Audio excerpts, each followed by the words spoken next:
Hello everyone, मैं हूँ CMSS पानी। आज हम डिस्कस करेंगे basics of GST. Basics of GST का साथ आज ये भी डिस्कस करेंगे इनपुट टैक्स क्रेडिट क्या है, कैसे क्लेम करना है, बुक्स ऑफ अकाउंट में क्या क्या जनरल लेजर ओपन करना पड़ेगा और क्या क्या बुक्स ऑफ अकाउंट्स में एंट्रीज पास करना है, और इनपुट टैक्स क्रेडिट कैसे आउटपुट टैक्स लायबिलिटी का अगेंस्ट में एडजस्ट करना है, उसके लिए क्या क्या एंट्री पास करना है, ये सब डिस्कस करेंगे विथ एग्जाम्पल।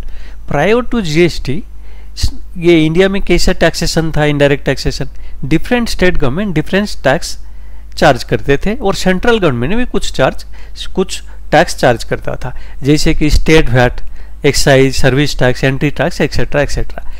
ये जो टैक्स होता था गुड्स के लिए कुछ स्पेसिफिक टैक्सेस होता था। कोई अगर कभी आप कोई सर्विसेज सप्लाई कर रहे हैं वो केस में सर्विसेज के लिए अलग टैक्स होता था, जैसे सर्विस टैक्स सर्विसेज में लगता था।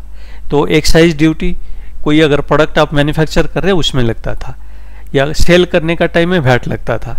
तो इसे डिफरेंट टैक्स लगता था, और ये जो टैक्स लगता था हर स्टेट में इसका रेट डिफरेंट रहता था। अगर स्टेट वैट का अगर एग्जांपल में लेते हैं तो हर स्टेट में हर स्टेट गवर्नमेंट ये जो स्टेट वैट होता है उसका रेट अलग रहता था। सेम प्रोडक्ट के लिए डिफरेंट स्टेट में डिफरेंट रेट रहेगा। लेकिन जो सेंट्रल गवर्नमेंट जो टैक्स चार्ज करता था, सपोज एक्साइज या सर्विस टैक्स, वो टाइम में ऑल ओवर इंडिया के लिए सेम टैक्स रेट रहता था। लेकिन स्टेट गवर्नमेंट जहाँ पे जो भी टैक्स वो चार्ज करते थे वो टैक्स में डिफरेंट रेट्स रहता था। तो प्रायर टू जीएसटी कोई भी प्रोडक्ट अगर डिफरेंट स्टेट से परचेज किया जाएगा तो डिफरेंट टैक्स रेट रहेगा। और ये जो टैक्स लगता था गुड्स के लिए अलग लगता था, सर्विसेज के लिए अलग लगता था।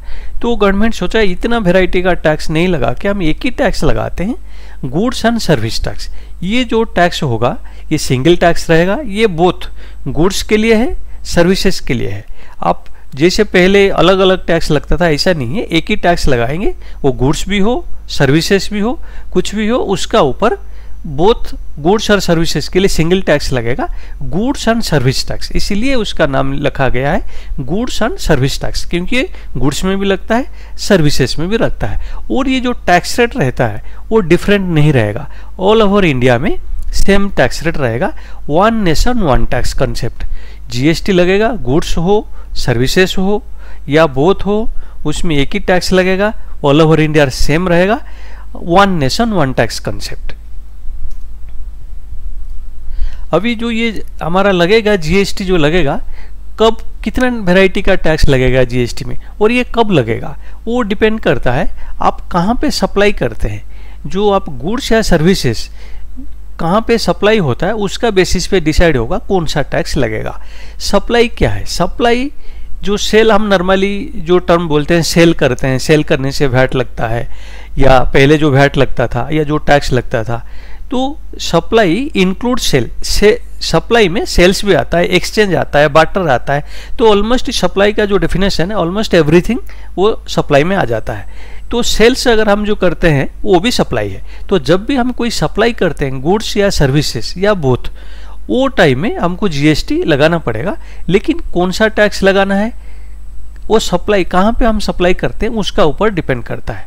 तो कितना वैरायटी का सप्लाई है, एक है इंटरस्टेट सप्लाई, एक है इंट्रास्टेट सप्लाई।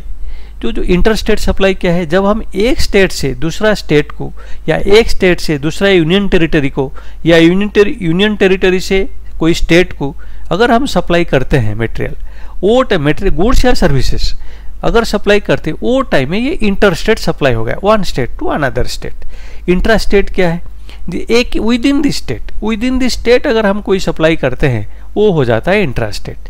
तो सपोज हम कोई तेलंगाना से कोई मटेरियल महाराष्ट्र हम भेजते हैं, सप्लाई करते हैं, वो टाइम में ये हो गया इंटरस्टेट सप्लाई।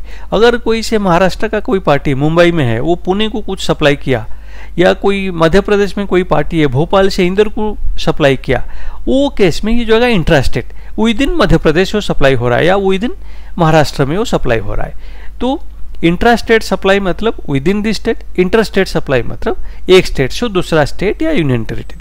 तो क्या टैक्स लगेगा, हम कहाँ पे सप्लाई करते हैं वो हिसाब से टैक्स लगेगा।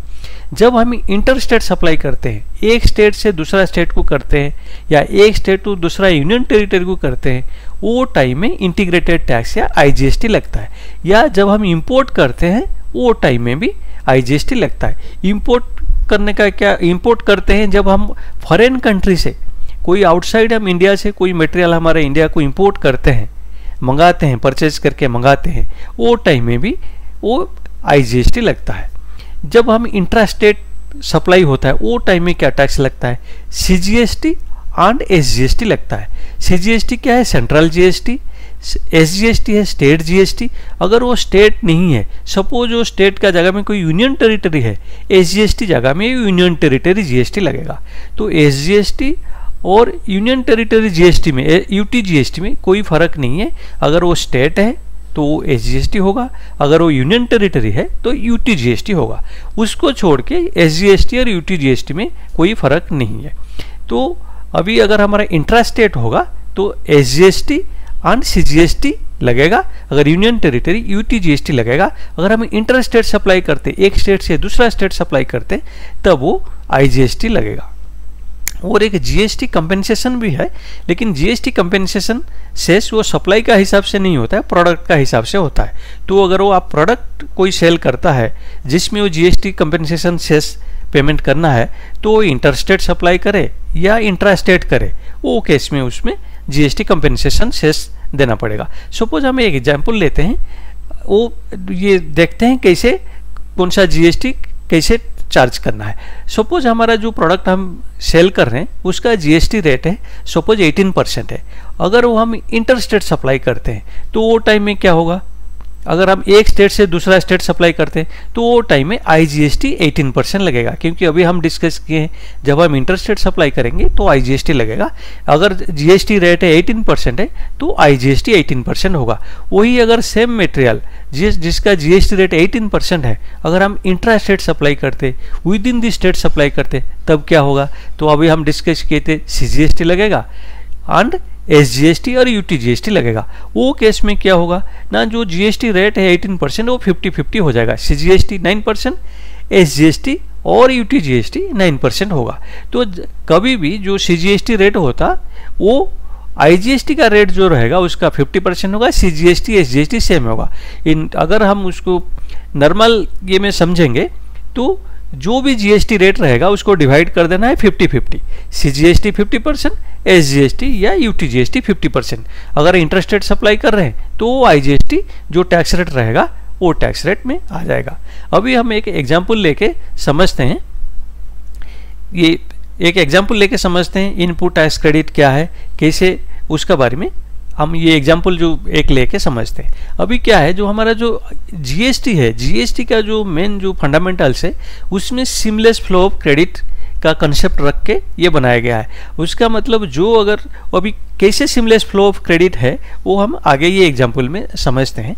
और इनपुट टैक्स क्रेडिट क्या है, इनपुट टैक्स क्रेडिट है जब हम कोई मटेरियल परचेज करते हैं किससे, कोई अगर हम कोई रजिस्टर्ड डीलर से परचेज करते हैं, तो अभी हम डिस्कस किए अगर वो हम इंटरस्टेट से परचेज करेंगे तो हमको वो IGST चार्ज करके भेजेगा। अगर हम with in the state purchase करेंगे तो SGST या SGST एंड CGST लगेगा। तो हमारा जो इनपुट में जो टैक्स लगता है, जो GST लगता है, उसको हमको क्रेडिट मिल जाता है। तो जो इनपुट में जो टैक्स है, इनपुट मतलब हम इनपुट रॉ मटेरियल है, सर्विसेज है, कुछ भी हम जो भी इनपुट लेके हमारा फाइनल प्रोडक्ट बनाते हैं उसमें जहाँ पे भी GST है वो हमारा इनपुट में जो भी GST लगा हुआ है वो GST हमको क्रेडिट मिल जाएगा। तो इनपुट में जो GST क्रेडिट मिलता है उसको बोलते हैं इनपुट टैक्स क्रेडिट। इनपुट में जो टैक्स है GST है उसका क्रेडिट वो होता है इनपुट टैक्स क्रेडिट। तो जो भी हम परचेज करेंगे उसमें जो इनपुट में जो GST लगा है उसका हमको ITC मिल जाएगा, या इनपुट टैक्स क्रेडिट, या उसको शॉर्ट फॉर्म में ITC बोलते हैं। वो ITC अगर मिलेगा हमको, जो क्रेडिट मिलेगा, हम वो क्या करेंगे ना, हमारा जो आउटपुट टैक्स लायबिलिटी होता है, आउटपुट टैक्स लायबिलिटी क्या है, अगर हम कोई प्रोडक्ट बना रहे हैं तो हम रॉ मटेरियल लेंगे और भी सर्विसेज लेंगे, वो सब लगा के हम एक फाइनल प्रोडक्ट बनाएंगे और फाइनल प्रोडक्ट हम सेल करेंगे।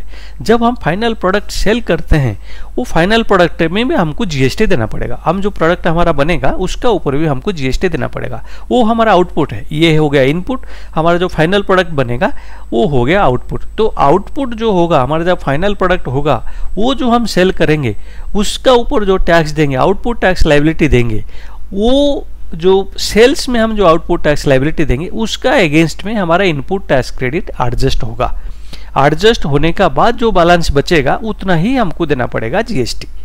तो कैसे ये एडजस्टमेंट होगा, क्या क्या जीएल अकाउंट खोलना है, क्या क्या एंट्रीज पास करना है, वो सब आगे डिस्कस करेंगे। अभी ये जो एग्जाम्पल हम लेते हैं, सपोज हम ये एग्जाम्पल लेते हैं, ए लिमिटेड गुजरात का पार्टी है, वो रॉ मटेरियल परचेज किया है एक्स लिमिटेड महाराष्ट्र से। कितना वो जो रॉ मटेरियल परचेज किया था उसमें उसका जो बेसिक वैल्यू था 10,000, जीएसटी 18% उसमें लगा हुआ 1800 है। टोटल जो रॉ मटेरियल परचेज किया था 11,800 है। ये क्या, ये इंटरस्टेट सप्लाई है। ये देखिए महाराष्ट्र पार्टी गुजरात को सप्लाई किया तो इंटरस्टेट सप्लाई है और उसमें वो आईजीएसटी लगा होगा। तो हमको मिलेगा आईजीएसटी, हमको इनपुट टैक्स क्रेडिट हमको आईजीएसटी मिलेगा इसमें। तो अगर ए लिमिटेड हम पे रॉ मटेरियल परचेज किया, अगर गुजरात का पार्टी ए लिमिटेड अभी दूसरा रॉ मटेरियल, दूसरा other material and services Y limited से परचेज किया, गुजरात का पार्टी है, पहले महाराष्ट्र से परचेज किया था रॉ मटेरियल, ये गुजरात से परचेज किया। सपोज उसका टोटल वैल्यू है 6,000, उसमें बेसिक है 5,000, उसमें जीएसटी 1,000 लगा है। तो ये केस में क्या है, ये पहला था इंटरस्टेट, ये क्या है इंट्रास्टेट, क्योंकि गुजरात ए लिमिटेड भी गुजरात में है, वाई लिमिटेड भी गुजरात में है, गुजरात से गुजरात को सप्लाई हुआ है। तो ये केस में हो गया intrastate, with in the state हो गया। तो वो टाइम में क्या लगेगा, ये हमारा जीएसटी क्या होगा, सीजीएसटी एंड एसजीएसटी। अभी हम डिस्कस किए थे, अगर इंट्रास्टेट कोई सेल होता है तो सीजीएसटी एसजीएसटी लगता है, तो इसमें सीजीएसटी एसजीएसटी होगा। उसके बाद हम जो ए लिमिटेड वो पहले रॉ मटेरियल परचेज किया, अदर मटेरियल लिया, वो प्रोडक्ट बनाया, उसमें वो जो फाइनल प्रोडक्ट हुआ है उसमें 1,000 रुपीज़ वो प्रॉफिट चार्ज करता है। वो फाइनल प्रोडक्ट का जब वो बेच रहा है, सेल कर रहा है, वो टाइम में जीएसटी 20% चार्ज करके वो किसको बेचा, जेड लिमिटेड। जेड लिमिटेड कहाँ पे है, से गुजरात में है। वो भी जो ए लिमिटेड जो फाइनल प्रोडक्ट हुआ उसका जो सेल किया वो जेड लिमिटेड को बेच रहा है, वो कहाँ पे है, गुजरात में है। वो भी क्या है intrastate, with in the state, Gujarat से गुजरात सेल हो रहा है। तो वो केस में कौन सा जीएसटी लगेगा, सीजीएसटी एंड एसजीएसटी लगेगा। अभी हम इसको समझते हैं कैसे ये इनपुट टैक्स क्रेडिट कैसा लेना है और आउटपुट में कैसे एडजस्ट करना है। अभी हमारा क्या है, रॉ मटेरियल है। रॉ मटेरियल हम कितना में परचेज किए थे, 11,800, लेकिन हम ये कॉस्ट में नहीं लेंगे 1800, क्योंकि हमको ये मिल जाएगा क्या है, ये हमारा जैसा कैश जैसा ये हमको बेनिफिट मिल जाएगा, क्रेडिट मिल जाएगा। तो ये हमारा कॉस्ट में नहीं आएगा, ये हमारा पार्ट ऑफ द कॉस्ट नहीं होगा। उसके लिए अकाउंटिंग एंट्री कैसे पास करना है आगे हम डिस्कस करेंगे, उसका भी हम डिस्कस करेंगे। अभी अदर मटेरियल में क्या है, अदर मटेरियल एंड सर्विसेज, उसमें भी 1,000 रुपीज़ का जीएसटी है जिसका हमको क्रेडिट मिल जाएगा बाद में। तो ये भी हमारा कैश जैसा है, तो ये हमारा कॉस्ट नहीं है, इसका ऊपर वो हमको फाइनल आउटपुट जो हम सेल करेंगे वो टाइम में उसको एडजस्ट हो जाएगा, तो वो भी कॉस्ट में नहीं आएगा।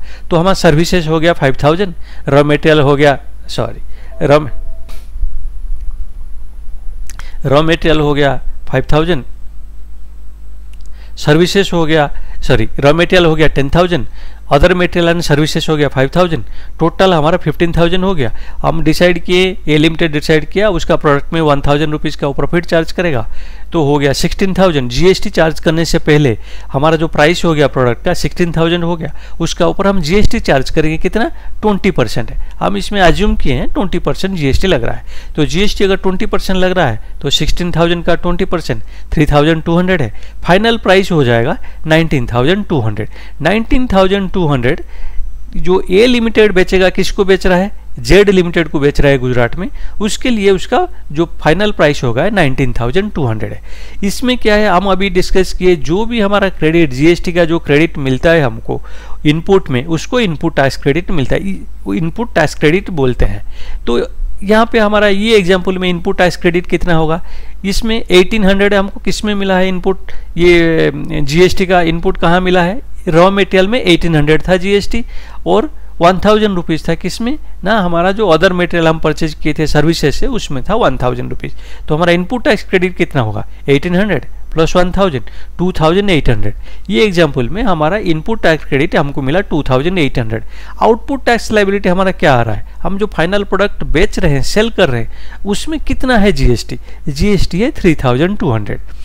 हमारा आउटपुट टैक्स लायबिलिटी है 3,200।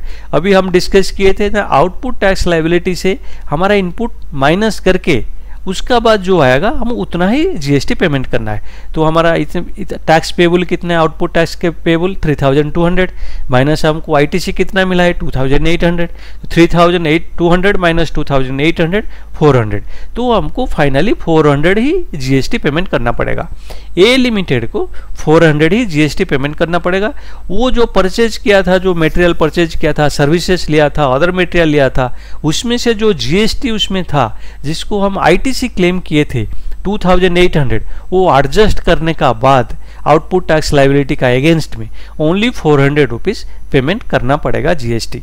अभी हमारा जनरल, ये हमको क्या क्या general ledger books of accounts में ओपन करना है और बुक्स ऑफ अकाउंट्स में एंट्री कैसे पास करना है, ये जो हम डिस्कस किए हैं, ये हम उसका बुक्स ऑफ अकाउंट्स में एंट्री भी पास करेंगे, उसको आईटीसी हमारा जेल में कितना कितना आएगा वो भी देखेंगे, वो एडजस्टमेंट भी कैसा होगा वो भी बुक्स ऑफ अकाउंट्स में उसका भी अकाउंटिंग एंट्री देखेंगे।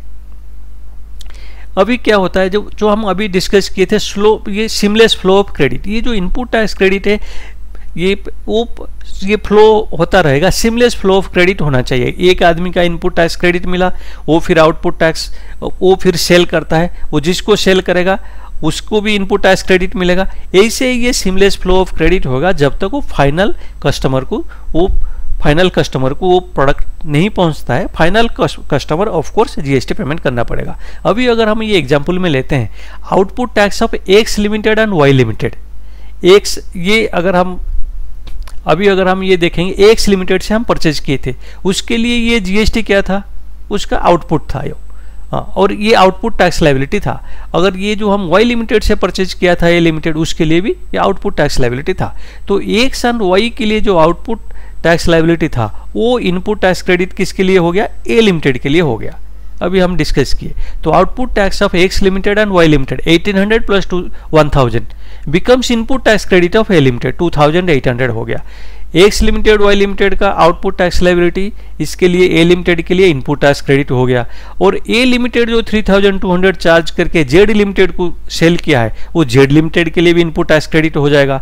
और वो भी जब सेल करेगा, जेड लिमिटेड और किसी को सेल करता है, वो टाइम ये इनपुट टैक्स क्रेडिट को एडजस्ट करके ही वो जीएसटी पेमेंट करना है। अभी जैसे हम डिस्कस किए, ए लिमिटेड 3200 का अगेंस्ट में इनपुट टैक्स एडजस्ट किया, बैलेंस जो बचा वो ही उसको जीएसटी पेमेंट करना पड़ रहा है। तो ऐसे ये जो इनपुट टैक्स, ये जो टैक्स है, टैक्स सीमलेस क्रेडिट फ्लो होता है, ऐसा ही एडजस्टमेंट होता है जब तक ये फाइनल कस्टमर तक नहीं पहुंचता है, और फाइनल कस्टमर को जीएसटी पेमेंट करना ही पड़ेगा। अभी हम ये बुक्स ऑफ अकाउंट्स में क्या क्या लेजर ओपन करेंगे, अभी हम डिस्कस किए, हमारा आईटीसी मिलता है, आईटीसी के अगेंस्ट में हम आउटपुट टैक्स का अगेंस्ट में आईटीसी को एडजस्ट करते हैं। तो बुक्स ऑफ अकाउंट्स में क्या क्या लेजर ओपन करना पड़ेगा, ये आईटीसी के लिए क्या क्या लेजर पहले ओपन करना पड़ेगा। हमको क्या क्या आईटीसी मिल सकता है, आईजीएसटी रिसीवेबल, आईजीएसटी मिलेगा, सीजीएसटी मिलेगा, एसजीएसटी मिलेगा। अगर ये यूनियन टेरिटरी है तो यूटीजीएसटी मिलेगा। तो हम ये अकाउंट हम ओपन कर सकते हैं। IGST receivable, CGST receivable, IGST को IGST receivable, CGST receivable, SGST receivable, UTGST receivable, ये जो हमको मिलेगा, जिसका अगेंस्ट में हम क्लेम करेंगे, ये जिसका अगेंस्ट में जिसको हम एडजस्ट करेंगे आउटपुट टैक्स लायबिलिटी के लिए, वो जो इनपुट टैक्स क्रेडिट हम मिलेगा, हमारा ये रिसीवेबल अकाउंट, उसको हम क्रेडिट मिला है, ये रिसीवेबल अकाउंट को हम पेबल अकाउंट का अगेंस्ट में एडजस्ट करेंगे, जो हम आउटपुट टैक्स होगा उसका अगेंस्ट में एडजस्ट करेंगे। तो हमारा बुक्स ऑफ अकाउंट्स में जो टैक्स हमको मिलेगा, अगर हम इंटरेस्ट रेट परचेज करते हैं या इंटरेस्ट रेट परचेज करते हैं, वो केस में जो हमको जो जीएसटी मिलेगा इनपुट टैक्स क्रेडिट, उसके लिए सेपरेट अकाउंट ओपन करना पड़ेगा, क्योंकि वो आसानी होगा एडजस्टमेंट के लिए और कंट्रोल के लिए।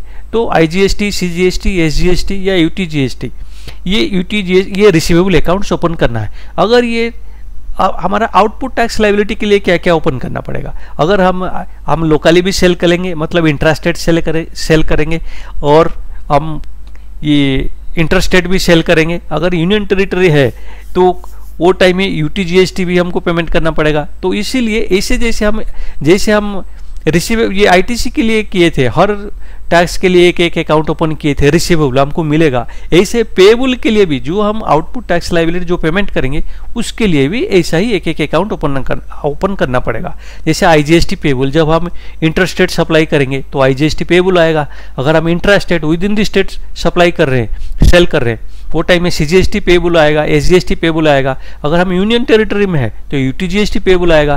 तो ये आईटीसी के लिए रिसीवेबल अकाउंट, जो हमें पेएबल करेंगे, जो हमको पेमेंट करना पड़ेगा, उसके लिए पेएबल अकाउंट ओपन करना है। ये जो रिसीवेबल अकाउंट है आईटीसी, ये जो आउटपुट टैक्स लायबिलिटी है पेएबल अकाउंट का अगेंस्ट में एडजस्ट करना है। ये आईटीसी को, ये रिसीवेबल अकाउंट को पेएबल अकाउंट का अगेंस्ट में एडजस्ट करना है।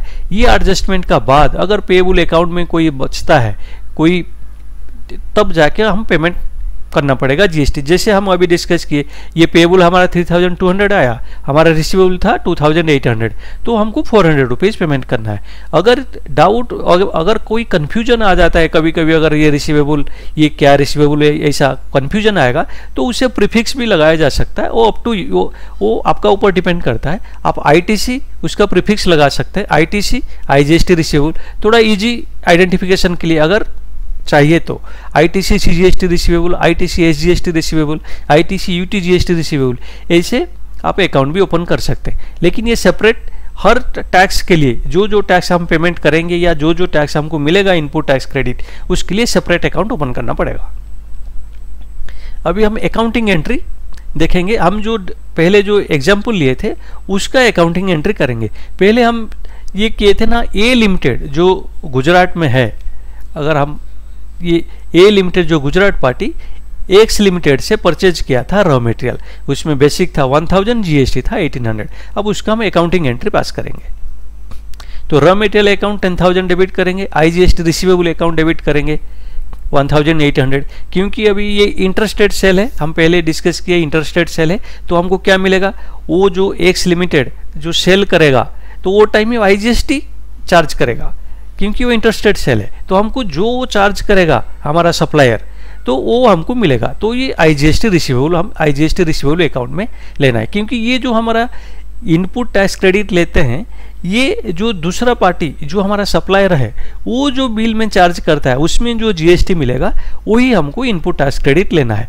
क्योंकि हम ये एग्जाम्पल में अगर हम देखेंगे, ये हम किससे परचेज किए थे, हम एक्स लिमिटेड से परचेज किए थे। वो महाराष्ट्र का पार्टी है, हम तो गुजरात में है, हम ए लिमिटेड है गुजरात में है, महाराष्ट्र से वो ये सेल किया था। तो महाराष्ट्र से जब वो गुजरात को सेल किया है तो इंटरस्टेट सेल हो गया। तो हमको जो बिल दिया होगा, जो ए लिमिटेड को जो बिल दिया होगा एक्स लिमिटेड, उसमें वो आईजीएसटी चार्ज किया होगा। तो इसीलिए जो वो चार्ज करेगा उसका जो हमारा जो बिल में जो जीएसटी रहेगा हम वही क्लेम कर सकते हैं, वही इनपुट मिलेगा। तो ये एक्स लिमिटेड हमको जो ए लिमिटेड को जो बिल दिया होगा उसमें आईजीएसटी होगा, इसीलिए हम इसमें आईजीएसटी रिसीवेबल ले रहे हैं। तो जो हमको मिलेगा उसका बेसिस पे हमको लेना पड़ेगा, जो सप्लायर जो हमको इनवॉइस देगा वो बेसिस पे। तो रॉ मटेरियल अकाउंट डेबिटेड हम 10000, IGST receivable 1800, to X limited 11800। ये जो हम जो दूसरा जो नेक्स्ट था, हम अगर कोई जो अदर मटेरियल या सर्विसेज लिए हैं, वाई लिमिटेड से लिए हैं, वो गुजरात का पार्टी था। तो वो केस में वो गुजरात का पार्टी इंट्रास्टेट है, तो एसजीएसटी सीजीएसटी वो चार्ज किया होगा, वो हिसाब से हमको इनपुट क्रेडिट मिलेगा। तो एक्सपेंसेस अकाउंट 5000, हमको सीजीएसटी रिसीवेबल 500 होगा, एसजीएसटी रिसीवेबल 500 होगा, क्योंकि हमारे एग्जाम्पल में क्या है ना 1000 रुपीज़ है। एग्जाम्पल में हम लिए हैं जीएसटी 1000 रुपीज़ है। जब हम इंट्रास्टेट ऐसा कोई सेल होता है वो टाइम में जो जीएसटी अमाउंट 50-50 हो जाता है, एसजीएसटी 50%, सीजीएसटी 50%। इसीलिए ये 1000 रुपीज़ का हम डिवाइड कर दिए। हमको जो वो चार्ज किया होगा, जो हम जो वाई लिमिटेड से हमको जो इनवॉइस मिलेगा उसमें वो सीजीएसटी चार्ज किया होगा 500, एसजीएसटी चार्ज किया होगा 500। तो जो वो चार्ज करेगा हमको ही मिलेगा। तो एक्सपेंसेस अकाउंट हम 5000 डेबिट कर दीजिए। जो भी एक्सपेंसेस है या अदर मटेरियल है उसमें मैं डिटेल में नहीं जा रहा हूँ, उसमें आप डेबिट किए expenses account, CGST receivable 500, SGST receivable 500, to Y limited 6000। अभी हमारा जो हम पहले जो डिस्कस किए थे 2800 हमारा टोटल इनपुट टैक्स क्रेडिट हमको मिला था, आईटीसी मिला था। इसमें आईजीएसटी का 1800, CGST 500, SGST 500, टोटल मिलाने से होता है 2800। अभी हम सेल किए, ए लिमिटेड सेल किया, किसको सेल किया? जेड लिमिटेड को सेल किया। और वो जेड लिमिटेड कहाँ का है? वो भी गुजरात का है। ए लिमिटेड भी गुजरात में है, जेड लिमिटेड भी गुजरात में है। तो ये इंट्रा स्टेट सेल है, within the state sale है। वो केस में हम ये क्या लिए थे हमारे एग्जाम्पल में? 19,200। ये 19,200 में टोटल फाइनल प्राइस था 19,200, उसमें जीएसटी लगा था 3,200। क्योंकि ये इंट्रा स्टेट सेल है तो इसमें हम कैसे चार्ज करेगा? ए लिमिटेड जो बिल रेज करेगा कैसे चार्ज करेगा? सीजीएसटी 1600, एसजीएसटी 1600, क्योंकि वो इंट्रा स्टेट सेल। तो एंट्री हमारा बुक्स ऑफ अकाउंट्स में एंट्री फिर क्या होगा? जेल लिमिटेड को 19,200 हम डेबिट कर दिए, सेल्स कर दिए, सेल्स को क्रेडिट किए 16,000, सीजीएसटी पेएबल 1600, एसजीएसटी पेएबल 1600। अभी हम जो एग्जाम्पल लिए थे, अगर हम बुक्स ऑफ अकाउंट्स में उसको एंट्री करते हैं तो हमारा आईटीसी का अकाउंट कैसे रहेगा और हमारा जो पेएबल अकाउंट है आउटपुट टैक्स लायबिलिटी का अकाउंट में कैसा रहेगा, अभी हम डिस्कस किए। अभी हम आगे देखते हैं हमारा लेजर बैलेंस कैसा रहेगा। अभी अगर हम वही एग्जांपल लेते हैं तो हमारा आईजीएसटी रिसीवेबल, ये ITC input tax credit 1800 debit balance रहेगा, सीजीएसटी रिसीवेबल 500 डेबिट बैलेंस रहेगा, एसजीएसटी रिसीवेबल 500 डेबिट बैलेंस रहेगा। हमारा आउटपुट टैक्स लायबिलिटी कितना रहेगा? अभी हम डिस्कस किए थे, सीजीएसटी पेएबल 1600 रहेगा, एसजीएसटी पेएबल 1600 रहेगा। ये क्रेडिट बैलेंस रहेगा। आउटपुट टैक्स लायबिलिटी ये पेएबल है, वो क्रेडिट बैलेंस रहेगा। आईटीसी हमको मिलेगा, उसको हमको एडजस्ट करना है, ये रहेगा डेबिट बैलेंस। अब भी हम वही ये जो एंट्री पास किए थे उसका हिसाब से ये जनरल लेजर में पोस्टिंग हो जाएगा। तो अभी फाइनल हमारा जो जनरल लेजर का बैलेंस अगर हम ये एग्जांपल लेंगे तो आईटीसी ऐसा रहेगा और आउटपुट टैक्स लायबिलिटी ऐसा रहेगा। अभी हम एडजस्टमेंट करना है, हमको आईटीसी को आउटपुट टैक्स लायबिलिटी का अगेंस्ट में एडजस्ट करके बैलेंस जो बचेगा वही हमको पेमेंट करना है। अभी हमारा आईटीसी कितना है? 2800 है और हमारा आउटपुट टैक्स लायबिलिटी क्या है? 3200 है, वो हम एडजस्ट करके 400 देना है। लेकिन अभी इसमें और एक बात मैं बताना चाहता हूँ, ये जो आईटीसी है ये कैसे एडजस्टमेंट करना है। अभी जो आईजीएसटी जो है, आईजीएसटी वो सीजीएसटी का अगेंस्ट में एडजस्ट हो सकता है, एसजीएसटी का अगेंस्ट में एडजस्ट हो सकता है। अभी हमारा इंटरेस्टेड सेल नहीं है, अगर आईजीएसटी का अगेंस्ट में भी एडजस्ट हो सकता है तो आईजीएसटी किसी का अगेंस्ट में भी एडजस्ट हो सकता है। आईटीसी आपका अगर कोई अमाउंट आपका से इधर 1800 है हमारा एग्जांपल में, ये 1800 हम सीजीएसटी का अगेंस्ट में एडजस्ट कर सकते हैं, एसजीएसटी का अगेंस्ट में एडजस्ट कर सकते हैं। अगर आईजीएसटी होता तो आईजीएसटी का अगेंस्ट में भी एडजस्ट कर सकते हैं। तो सीजीएसटी अगर हमारा आईटीसी में सीजीएसटी है, रिसीवेबल है से 500, उसका कहाँ एडजस्ट हो सकता है? वो भी आईजीएसटी का अगेंस्ट में एडजस्ट हो सकता है। अगर एसजीएसटी हमारा है तो वो कहाँ पे एडजस्ट हो सकता है? एसजीएसटी का पेएबल का अगेंस्ट में एडजस्ट हो सकता है या आईजीएसटी पेएबल का अगेंस्ट में एडजस्ट हो सकता है। सीजीएसटी किसका अगेंस्ट में एडजस्ट हो सकता है ना? सीजीएसटी पेएबल का अगेंस्ट में एडजस्ट हो सकता है, आईजीएसटी का पेएबल में एडजस्ट हो सकता है। इसमें एक चीज याद रखना पड़ेगा, सीजीएसटी रिसीवेबल, एसजीएसटी रिसीवेबल, ये दोनों आपस में कभी सीजीएसटी एंड एसजीएसटी आपस में एडजस्टमेंट नहीं होंगे। ये सीजीएसटी आईजीएसटी के साथ एडजस्ट हो जाएगा, एसजीएसटी आईजीएसटी के साथ एडजस्ट होगा, सीजीएसटी आईजीएसटी साथ एडजस्ट होगा, एसजीएसटी आईजीएसटी के साथ एडजस्ट होगा, आईजीएसटी दोनों का साथ एडजस्ट हो जाएगा, सीजीएसटी के साथ एडजस्ट होगा, एसजीएसटी के साथ भी एडजस्ट होगा। लेकिन सीजीएसटी एसजीएसटी ये सेंट्रल जीएसटी, स्टेट जीएसटी आपस में एडजस्ट नहीं होंगे। ऐसे भी सिचुएशन आ सकता है आपका सीजीएसटी रिसीवेबल है लेकिन फिर भी आपको एसजीएसटी का पेमेंट करना पड़ेगा, तो वो हम डिटेल में डिस्कस नहीं करेंगे। तो ये जो इन नटसेल अगर हम इसको याद रखेंगे तो सीजीएसटी एसजीएसटी आपस में एडजस्टमेंट नहीं होंगे और दूसरा सब एडजस्ट हो सकता है। आईजीएसटी सीजीएसटी एसजीएसटी का अगेंस्ट में एडजस्ट हो सकता है, लेकिन ये सीजीएसटी एंड एसजीएसटी वो आपस में एडजस्टमेंट नहीं होंगे। अभी हम इसको बुक्स एंट्री पास करते हैं, ये हमारा क्या होगा ना, हम ये जो रिसीवेबल अकाउंट में जो अमाउंट है वो पेएबल अकाउंट का अगेंस्ट में एडजस्ट करना है। तो ये पेएबल अकाउंट डेबिट होगा, रिसीवेबल अकाउंट क्रेडिट होगा। और ये एक ही चीज ध्यान रखना पड़ेगा, कहाँ पे अगर एसजीएसटी सीजीएसटी आपस में एडजस्ट नहीं होंगे तो अभी हम सीजीएसटी पेएबल एसजीएसटी पेएबल को एडजस्ट करते हैं ये आईजीएसटी सीजीएसटी एसजीएसटी रिसीवेबल का अगेंस्ट में। अभी जो अकाउंटिंग एंट्री होगा, नॉर्मल एंट्री होगा, पेएबल अकाउंट डेबिट होगा और हमारा जो रिसीवेबल अकाउंट वो क्रेडिट होगा। अभी हम देखते हैं। तो CGST पेबल अकाउंट हमारा कितना था, 1600 है। CGST पेबल 1600, लेकिन CGST हमारा पास कितना है, ITC 500। तो हम CGST को पहले CGST का अगेंस्ट में एडजस्ट कर देते हैं। CGST पेबल को डेबिट किया 500, CGST रिसीवेबल अकाउंट 500 क्रेडिट कर दिए। वो एंट्री करने के बाद क्या होगा ना, हमारा ये CGST रिसीवेबल जो था ये हो जाएगा नील, ITC पूरा एडजस्टमेंट हो गया। अगर नेक्स्ट हम एडजस्ट करते हैं, SGST पेबल में कितना है 500, ये 1600 है। SGST रिसीवेबल में लेकिन कितना है, SGST रिसीवेबल में 500 है, तो 500 ही में एडजस्ट कर सकते हैं, उससे ज़्यादा नहीं है ITC। तो सॉरी,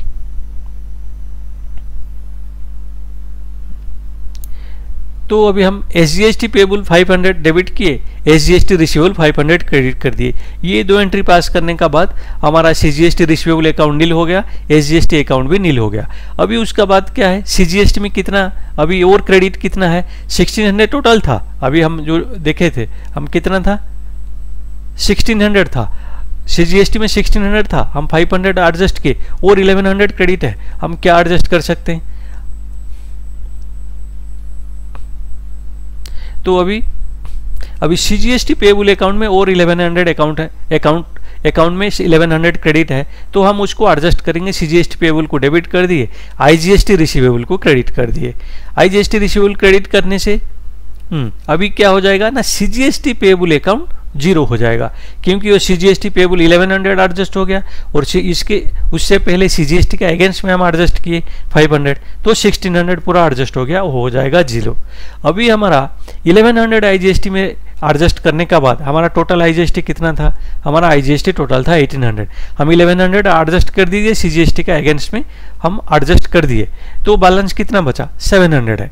700 SGST पेबल का अगेंस्ट में हम एडजस्ट कर दिए IGST रिसीवेबल। तो अभी ये एंट्री सब पास करने का बाद हमारा SGST पेबल अकाउंट में कितना रहेगा, 400 क्रेडिट रहेगा। जो हम पेमेंट करना है 400 क्रेडिट रहेगा। CGST पेबल अकाउंट में क्या क्रेडिट रहेगा, कुछ नहीं, 0। और CGST रिसीवेबल अकाउंट में कितना रहेगा, 0। SGST रिसीवेबल अकाउंट कितना रहेगा, 0। और IGST रिसीवेबल अकाउंट में कितना रहेगा, 0।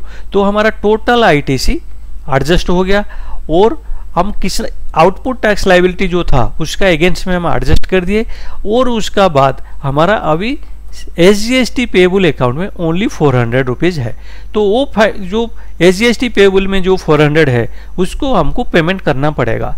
तो हमारा आउटपुट टैक्स लायबिलिटी का अगेंस्ट में इनपुट टैक्स लायबिलिटी एडजस्ट करने का बाद जो भी हमारा बचता है उसको हमको पेमेंट करना पड़ेगा। तो फाइनल एंट्री क्या होगा, SGST payable account debit to bank account credit. तो ये फाइनल एंट्री है। ये पेमेंट करने का बाद आपका सब अकाउंट नील हो जाएगा। SGST पेबल अकाउंट हो जाएगा नील, और SGST पेबल अकाउंट नील होगा, CGST पेबल अकाउंट नील होगा, और आपका आपका जो ITC का जो रिसीवेबल जो था, CGST रिसीवेबल, SGST रिसीवेबल और IGST रिसीवेबल, वो भी नील हो जाएगा। तो नॉर्मली ऐसा ही बुक्स ऑफ अकाउंट्स में एंट्री करना पड़ेगा। और ये बेसिक्स है, और मैं एक नॉर्मल एक एग्जांपल लेके समझाया, उसमें और भी थोड़ा इसमें और भी कॉम्प्लिकेशन है, लेकिन ये बेसिक है जो GST में कैसा कब कौन सा टैक्स पेमेंट करना है और क्या क्या जनरल लेजर ओपन करना है, नॉर्मल क्या बुक्स ऑफ अकाउंट्स में एंट्री करना है और एडजस्टमेंट कैसा करना है, एडजस्टमेंट आउटपुट टैक्स लायबिलिटी का अगेंस्ट में ITC करने का बाद कैसे पेमेंट करना है, वो बारे में मैंने ये नॉर्मल एक एग्जांपल लेके बताया। अगर आपको इसके बारे में और भी कोई ये इन्फॉर्मेशन चाहिए तो मुझे कमेंट करके बताइए।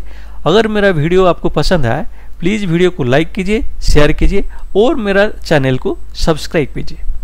Thank you.